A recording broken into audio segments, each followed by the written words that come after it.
Hello my dear friends, welcome to MedHouse YouTube channel. Today is the first diabetes mellitus lecture.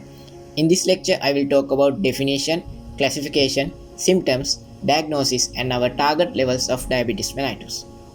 So firstly, what is the definition of diabetes mellitus?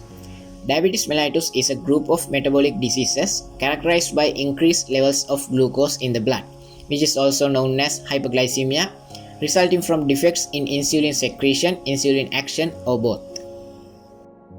Now we are going to talk about the classification of diabetes mellitus. Here you can see we can classify diabetes mellitus into primary and secondary. Primary again classified like type 1, which is also known as insulin dependent diabetes mellitus, and type 2, which is also known as non-insulin dependent diabetes mellitus. Let's talk about type 1 or insulin dependent diabetes mellitus. This condition occurs due to autoimmune destruction of the insulin producing beta cells in the pancreas. So we can see autoantibodies against islet cells are present. In the investigations, we can do C-peptide test. As a result of C-peptide test, we can see reduced levels of C-peptides. So in this picture, you can see the C-peptide, which is also known as connective peptide of the insulin molecule. Next, we are going to talk about type 2 or non-insulin dependent diabetes mellitus. This occurs as a resulting from a combination of resistance to insulin action and an inadequate insulin secretory response. Hyperinsulinemia present and family history is strongly positive. In the C-peptide test, we can see increased levels of C-peptides. So up to now we can understand C-peptide test is one of the most important blood tests for diabetes.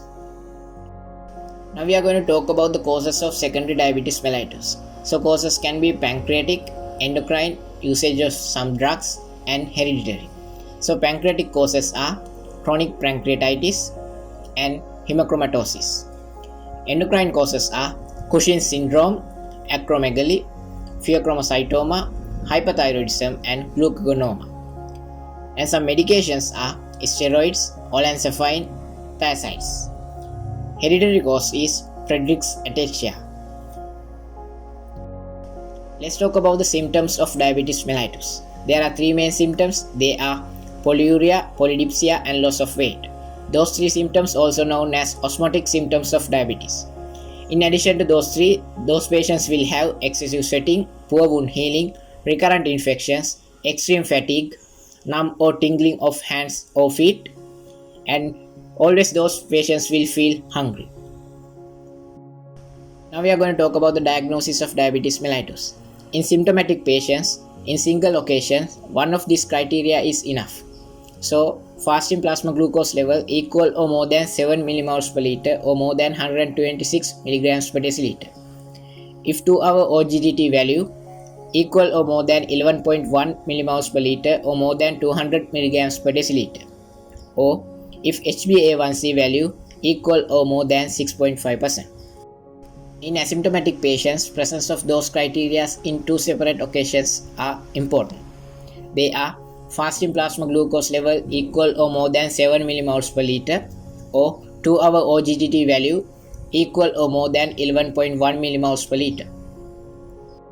Other investigations that we can do are lipid profile to identify dyslipidemia, liver profile, we can see AST and ALT levels, urine for microalbumin and serum creatinine, check blood pressure and pulse, examine the feet including testing for neuropathy with the monofilament, and annually screen for diabetic retinopathy. In this picture you can see testing for neuropathy using monofilament. Finally, I am going to talk about the target levels that diabetic patients should maintain. So HbA1c level should less than 7%. Fasting plasma glucose level should less than 126 milligrams per deciliter. Postprandial blood sugar should less than 140 milligrams per deciliter. Total cholesterol should less than 5 millimoles per liter. Low density lipoprotein should less than 3 millimoles per liter and triglycerides should less than 2 millimoles per liter. Blood pressure must less than 130 by 80 mercury millimeters using ACE inhibitors or angiotensin receptor blockers. And finally, urine for microalbumin should less than 30 milligrams. Thank you for your attention. If you have any questions regarding today's lesson, please comment down below. If you learned something from this video, please be kind enough to like this video and hit the subscribe button. Have a nice day.